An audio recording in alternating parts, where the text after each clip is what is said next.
আসসালামু আলাইকুম সম্মানিত ভিউয়ার্স, সবাই কেমন আছেন? আশা করি সবাই ভালো আছেন। তো আজকে আপনাদের সামনে এই ইউনিটটা নিয়ে আলোচনা করতে চাই।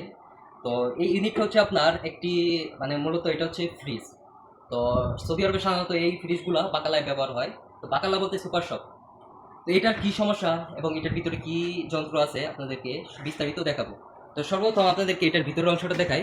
তো এই হচ্ছে আপনার কুলিং কন্ডেন্সার, মানে কুলিং ইউনিট। এখানে ভিতরে পাখা আছে। তো মূলত এখানে এই হাওয়াটা এখান দিয়ে নিচে চলে যায়। এগুলা বড় ছোট আছে, বড়গুলাকে বলে আপনার কোল্ড স্টোভ, এগুলো বিশাল বড় হয়।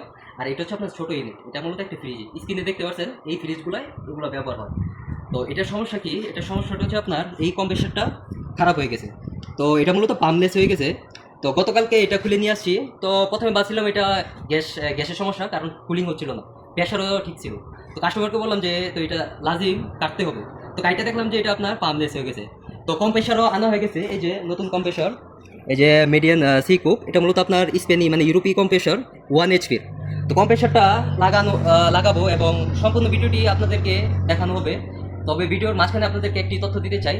তো অনেক ভাই আমাকে প্রশ্ন করেন যে সৌদি আরবে এসি ফ্রিজের কাজে কিভাবে আসবে এবং তাদের স্যালারি কীরকম হয়। তো ওই বিষয়ে কিছু তথ্য আপনাদেরকে দিতে চাই। তো যারা এসি ফ্রিজের কাজ জানেন, সৌদি আরবে আসতে চান, তারা দুইটি মাধ্যমে আসতে পারেন। এক হচ্ছে আপনার এরকম ওয়ার্কশপ, এই যে দেখতে পাচ্ছেন এরকম ওয়ার্কশপে কাজে আসতে পারেন। আরেক হচ্ছে আপনার কোম্পানি। তো স্যালারিটা আমি পরে বলতেছি, আগে কিভাবে কে কোথায় আসবেন। যাদের সৌদি আরবে ভাই ব্রাদার আত্মীয় স্বজন আছে, তারা এরকম ওয়ার্কশপে আসতে পারেন পার্সোনালি। এগুলো হচ্ছে আপনার পার্সোনাল কাজ। আর যাদের সৌদি আরবে কেউ নাই, আত্মীয় স্বজন ভাই ব্রাদার নাই, তারা আসবেন অবশ্যই কোম্পানির মাধ্যমে। কোম্পানির মাধ্যমে কেন আসবেন? কোম্পানি আপনাকে আকামা, থাকা, খাওয়া এবং স্যালারি সব কোম্পানির আন্ডারে থাকবে। আপনার সব সাপোর্ট দিবে কোম্পানি। আর যাদের ভাই ব্রাদার আত্মীয় স্বজন আছে, তারা এই ওয়ার্কশপের মাধ্যমে আসবেন। ওয়ার্কশপে আসবেন কাজ কাজ করার জন্য। কেন ওয়ার্কশপে আসবেন? আপনার যদি ভাই ব্রাদার আত্মীয় স্বজন থাকে, তাহলে আপনার আকামা, থাকা, খাওয়া এগুলা তারা সাপোর্ট দিতে পারবে। এই কারণে ওয়ার্কশপে আসবেন। তো এখন বলি তাদেরকে এরকম স্যালারি, এরকম বেসিক স্যালারি দেওয়া হয়। আপনি যদি ওয়ার্কশপে আসেন, আপনি যদি মোটামুটি ভালো কাজ জানেন, তাহলে আপনার স্টার্টিং স্যালারি হবে 1500 থেকে 1800 রিয়াল, নতুন অবস্থায় 1500।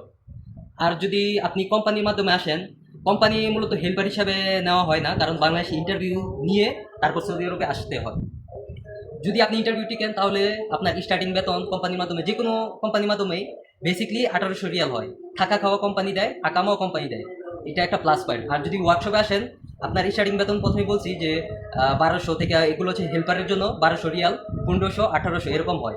আপনি যদি 2 বছর কাজ করেন একই ওয়ার্কশপে, তাহলে আপনার স্যালারি হবে মিনিমাম 2500 রিয়াল, যা বাংলা টাকায় প্রায় 80,000 টাকার মতো এরকম। ঠিক আছে? তো ভিডিওটি লম্বা হয়ে যাচ্ছে। তো আজকের ভিডিও এই পর্যন্তই। এবং যে কম্প্রেসারটা ফিটিং করবো পরবর্তী ভিডিওতে আপনাদেরকে দেখিয়ে দেওয়া হবে। আজকের ভিডিও এই পর্যন্তই। সবাই ভালো থাকবেন, সুস্থ থাকবেন।